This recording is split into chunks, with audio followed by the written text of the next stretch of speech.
तो चलिए फिर सेशन की शुरुआत करते हैं। तो आज का हमारा सेशन क्या होने वाला है, तो देखिए आज का हमारा सेशन जो होगा वो होगा संघ और उसका राज्य क्षेत्र और भारतीय संविधान के भाग। तो सबसे पहले हमें भारतीय संविधान के भाग पर चर्चा करना होगा। तो चलें शुरू करें। देखो, भारतीय संविधान के भाग याद कराना है, ठीक से याद करिएगा ना। चलो देखिए, संघ और उसका क्षेत्र, इसको आप पहले याद कर लो। एक हमारा घर बनता है और उस घर के बहुत सारे कमरे हैं। मान लेते हैं कि ये हमारा घर हो गया, इस घर में बहुत सारे कमरे हैं। ठीक, ये बहुत सारे कमरे हैं ना, ये घर है, इसमें बहुत सारे कमरे हैं। अब इन कमरों में प्रत्येक व्यक्ति को बैठा दिया जाए।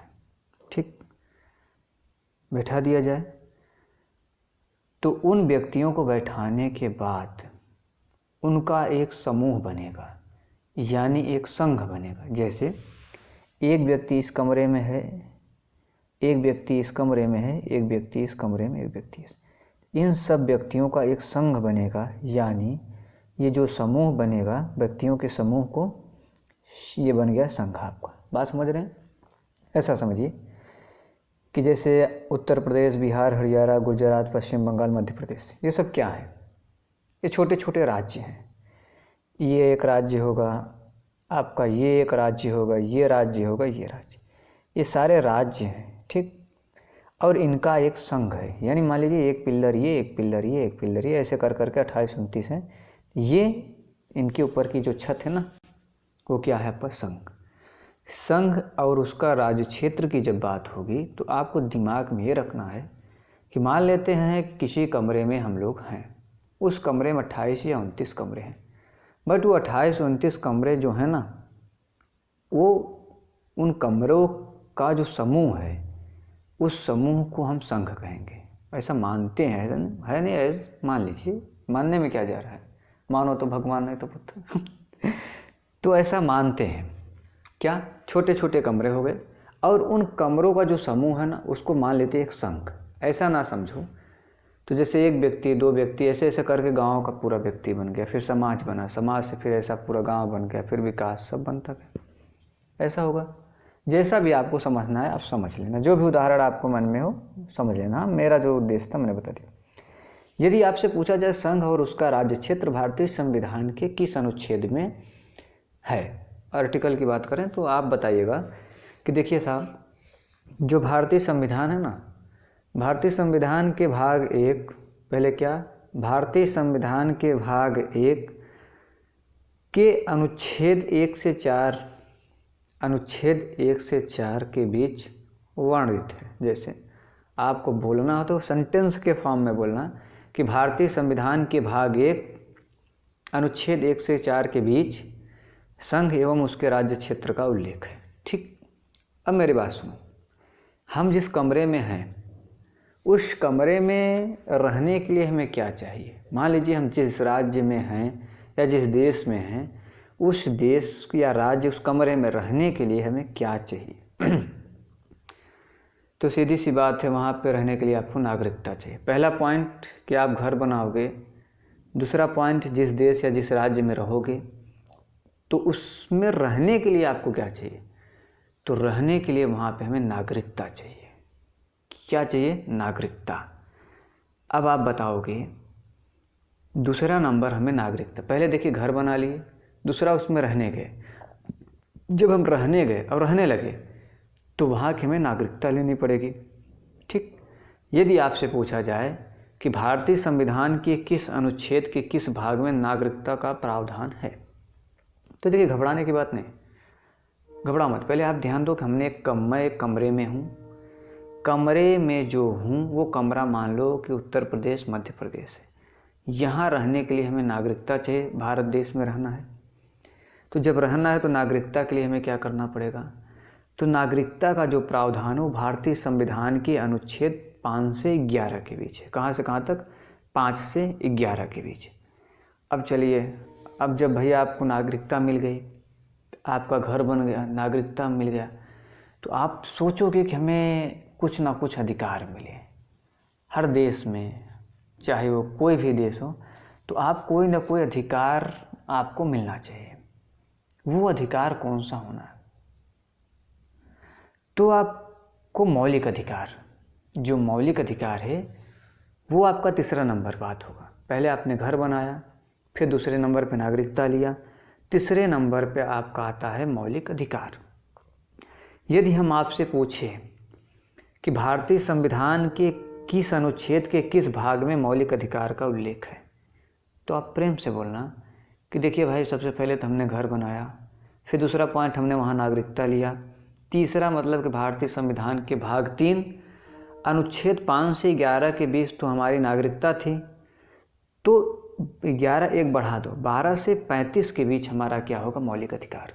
12 से 35 के बीच क्या होगा? हमारा मौलिक अधिकार। ये मौलिक अधिकार कहाँ होगा? 12 से 35 के बीच, ठीक। फिर उसके बाद आता है, अब देखिए, जब हम मौलिक अधिकार पाएंगे ना, तो उसके बाद हमें कुछ ना कुछ निर्देश मिलेगा। निर्देश, ये कहानी की तरह समझना, कुछ ना कुछ नीति होगी, कुछ ना कुछ निर्देश होगा उस राज्य के, जिस पे जब मैं राज्य के नीति निर्देशक तत्व, यानी जब मैं आपको ये पढ़ाऊंगा पॉइंट DPSP, तो मैं आपको अच्छे से समझाऊंगा। अभी तो यहाँ आप पेन को रोक लीजिएगा। तो राज्य के नीति निर्देशक तत्व, भाई मौलिक अधिकार मिलने के बाद आपको कुछ ना कुछ तो नीति या उनके निर्देश का पालन करना पड़ेगा। तो चौथा नंबर आता है आपका नीति निर्देशक तत्व। ध्यान देना कि भारतीय संविधान के भाग 4 अनुच्छेद 36 से 51 के बीच, 36 से 51 के बीच नीति निर्देशक तत्व का वर्णन किया गया है। नेक्स्ट पॉइंट आते हैं, क्या आप उस नीति को मानोगे? हमें उस नीति को मानना पड़ेगा, ये हमारा मूल कर्तव्य होता है। जब हम उस नीति को मानेंगे, या फिर हम उस नीति को हमें मानना पड़ेगा, ऐसा नहीं है कि नहीं मानेंगे। यदि सरकार कोई नियम लगाते हो तो उसको मानना है, वो हमारा मूल कर्तव्य होता है। यदि आपसे पूछा जाए कि भारतीय संविधान में जो मूल कर्तव्य का उल्लेख किस अनुच्छेद में है, तो आप बताइएगा। भारतीय संविधान के भाग 4 के तहत 51 अनुच्छेद 51 क में मौलिक कर्तव्य का उल्लेख है, ठीक। फिर उसके बाद देखिए, संघ अलग हो जाएगा, राज्य अलग हो जाएगा। बात मेरी कहानी की तरह समझना, ये कोई ज़्यादा प्रेशर में नहीं, कहानी की तरह समझो कि एक बार हमने संघ राज्य बनाया, फिर राज्य क्षेत्र हुआ, संघ और उसका राज्य क्षेत्र हुआ, फिर नागरिकता मिली हमें, नागरिकता के बाद हमें मौलिक अधिकार दिए गए, मौलिक अधिकार के बाद उस नीति निर्देशक तत्व को हमें मानना है कि नहीं मानना है, वो हमारा मूल कर्तव्य होगा। उसके बाद आता है आपका संघ, यानी एक बार ध्यान देना, उधर 2 जोड़ा था ना, इधर एक घटा 2 काट दो, एक तरफ संघ कर दीजिए, दूसरी तरफ राज्य। 5 नंबर मतलब संघ, 6 नंबर राज्य। यदि संघ की बात करेगी तो 52 से 151 के बीच भारतीय संविधान के भाग 5 में आर्टिकल यानी अनुच्छेद 52 से 151 के बीच संघ का उल्लेख मिलता है, संघ का उल्लेख मिलता है, ठीक। यदि बात करें संघ के बाद क्या था, उधर देखो, संघ था और राज्य था, संघ टूटा, फिर क्या बचा? राज्य। 5 में संघ टूटा, 6 में राज्य, जो मतलब अलग अलग कर दो आप दिमाग से ना, कि आपको याद करना है कि 5 में संघ, 6 में राज्य, तो ऐसे याद होगा, क्योंकि एक उधर हमने संघ और राज्य याद किया, इधर 5 में संघ और फिर उसके बाद 6 में राज्य। यदि राज्य की बात करें तो आप बताइएगा, भारतीय संविधान के 151 से 237, भारतीय संविधान के 151 से 237 के बीच, 37 के बीच राज्य का उल्लेख मिलता है, ठीक। समझ गए इतनी बात? तो चलें फिर अब आगे चलें। देखिए फ्रेंड, देखिए संघ और उसका राज्य क्षेत्र, इस पे हम थोड़ा चर्चा करते हैं। इसमें से 1-2 क्वेश्चन तो आ ही जाएगा। देखिए, भारतीय संविधान के भाग 1 अनुच्छेद 1 से 4 के बीच इसका उल्लेख है, ये हमने पहले आपको समझा दिया था, ठीक। देखिए अनुच्छेद 1 क्या कहता है। अनुच्छेद 1 कहता है कि संघ और उसका राज्य क्षेत्र, यानी हमारे भारतीय संविधान के अनुच्छेद 1 में निर्धारित किया गया है, हमारे भारतीय संविधान में अनुच्छेद 1 में ये निर्धारित किया गया है कि भारत अर्थात इंडिया राज्यों का संघ होगा। भारत अर्थात इंडिया राज्यों का संघ होगा। ध्यान से समझना। यदि हम आपसे पूछें, आप हमें ये बताइए कि भारत अर्थात इंडिया राज्यों का संघ होगा, यह कहाँ उल्लेख मिल जाएगा, मतलब इसका उल्लेख कहाँ गया?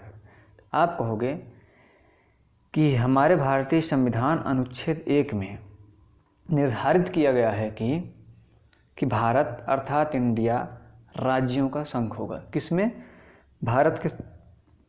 भारतीय संविधान भाग 1 संघ एवं उनका राज्य क्षेत्र, अनुच्छेद 1 से 4 के बीच अनुच्छेद 1 में ये बात कही गई है कि भारत अर्थात इंडिया राज्यों का संघ होगा। नेक्स्ट पॉइंट में आता है कि देखिए, राज्य और उनके राज्य क्षेत्र होंगे जो पहली अनुसूची में विनिर्दिष्ट हैं। पहली अनुसूची, जब मैं आपको अनुसूची पढ़ाऊंगा तो उसमें मैं बताऊंगा कि पहली अनुसूची में क्या है। तो पहली अनुसूची में राज्य और उनके क्षेत्र में होंगे जो पहली अनुसूची में निर्दिष्ट हैं। भारत के राज्य क्षेत्र निम्नलिखित क्षेत्र होंगे जो इस प्रकार हैं। देखते हैं किस प्रकार हैं। देखिए, राज्यों का राज्य क्षेत्र होगा, राज्यों का राज्य क्षेत्र होगा। ऐसा नहीं है कि राज्य देश का राज्य क्षेत्र होगा ना, राज्यों का राज्य क्षेत्र। बात समझ रहे हैं? परेशानी नहीं है। देखिए, पहली अनुसूची में दिए गए संघ एवं राज्य क्षेत्र मैंने कहा ना, जब आपको मैं अनुसूची पढ़ाऊंगा तो उसमें ये बात आपको हम याद करा देना। तो मैं आपको बताऊंगा कि पहली अनुसूची में दिए गए संघ और उसका संघ और राज्य क्षेत्र, ऐसे अन्य राज्य जो क्षेत्र में अर्जित किए जाएं। ठीक, 3 पॉइंट आप याद रखना। याद रखिएगा, कोई भी राज्य भारत से अलग होने के लिए स्वतंत्र नहीं है। बात समझना, कोई भी राज्य भारत से अलग होने के लिए स्वतंत्र नहीं है। यहाँ पे फेडरल पॉलिसी नहीं है। जैसे अमेरिका के विपरीत भारत राज्यों के मध्य किसी भी सौदेबाजी या समझौते का परिणाम नहीं है। अमेरिका के विपरीत भारत राज्यों के मध्य किसी सौदेबाजी या समझौते का परिणाम नहीं है। जैसे अर्थात भारत विनाशी राज्यों का अविनाशी संघ है। ध्यान देना, यदि सरदार पटेल ना होते तो हमें भारत के अंदर मध्य प्रदेश से राजस्थान से उत्तर प्रदेश जाने के लिए वीज़ा लेना पड़ता, और केंद्र सरकार जाने के लिए वीज़ा लेना पड़ता, और उनके बीच हमारी सौदेबाजी होती और समझौता होता तो हम जा पाते, और अन्यथा नहीं जा पाते। लेकिन ऐसा कहाँ है? ऐसा अमेरिका में है। जबकि अमेरिका के विपरीत भारत राज्यों के मध्य किसी भी सौदेबाजी या समझौते का परिणाम नहीं है। आप ये मानना कि कोई भी राज्य भारत से अलग होने के लिए स्वतंत्र नहीं है। यदि कोई सोचे कि जैसे कि सिक्किम सोचे कि मैं भारत से अलग एक देश बन जाऊँ, हाँ वो देश था, मैं ये नहीं कहता कि वो देश नहीं था। सिक्किम एकमात्र ऐसा राज्य था जो स्वतंत्र देश था। सिक्किम स्वतंत्र देश था। लेकिन ध्यान देना कि 76वें संविधान संशोधन 1975 द्वारा संघ में शामिल कर भारत के अन्य राज्यों के समक्ष बना दिया गया।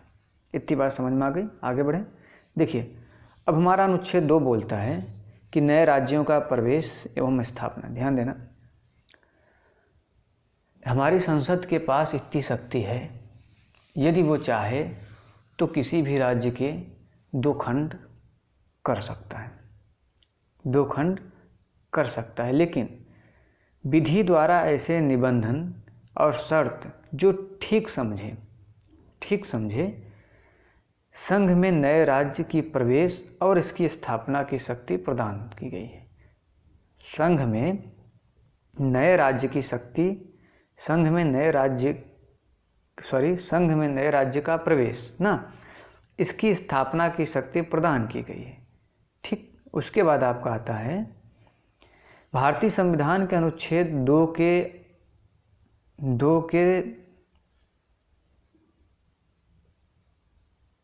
भारतीय संविधान के अनुच्छेद 2 के अधीन संसद को शक्ति प्रदान है। संसद को ये शक्ति प्रदान है कि प्रथम नए राज्यों को संघ में शामिल करने की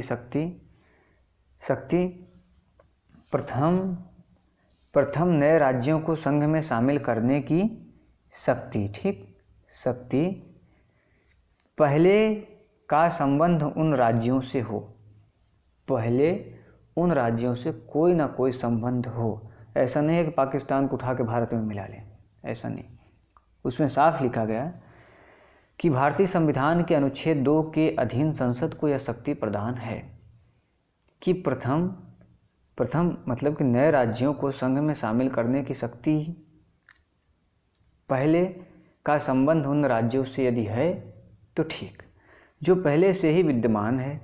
आप ध्यान देना, पहले से ही विद्यमान है, यानी आपकी भारतीय संविधान की अनुसूची 1 ठीक विद्यमान है, उन राज्यों से संबंधित है जो पहले से स्थापित है। ऐसा नहीं है कोई नया राज्य पाकिस्तान में बना लेंगे, चाइना में बना लेंगे, या फिर म्यांमार में बना लेंगे, पश्चिम बंगाल है, उसके बाद क्या है, बांग्लादेश में। ऐसा नहीं है। जो हमारे यहाँ है, जो पहले से स्थापित हैं परंतु भारत संघ में शामिल नहीं है, भारत संघ में शामिल नहीं है। ध्यान दीजिएगा, भारतीय संविधान के 76वें संविधान संशोधन 1975 द्वारा, भारतीय संविधान के 76वें संविधान संशोधन 1975 द्वारा सिक्किम को संघ में शामिल कर भारत के अन्य राज्यों के समक्ष बनाया गया। याद रखना, भारतीय संविधान के 76वें संविधान संशोधन 1975 द्वारा, ठीक 1975 द्वारा संघ में शामिल कर भारत के अन्य राज्यों के समकक्ष बनाया गया, जबकि सिक्किम एकमात्र ऐसा राज्य था जो स्वतंत्र देश था। ठीक, तो कैसी रही वीडियो आप हमें कमेंट करके ज़रूर बताइएगा। जो भी डाउट हो आप हमें कमेंट बॉक्स में लिखिएगा, मैं आपको ज़रूर बताऊंगा। Thanks for watching this video.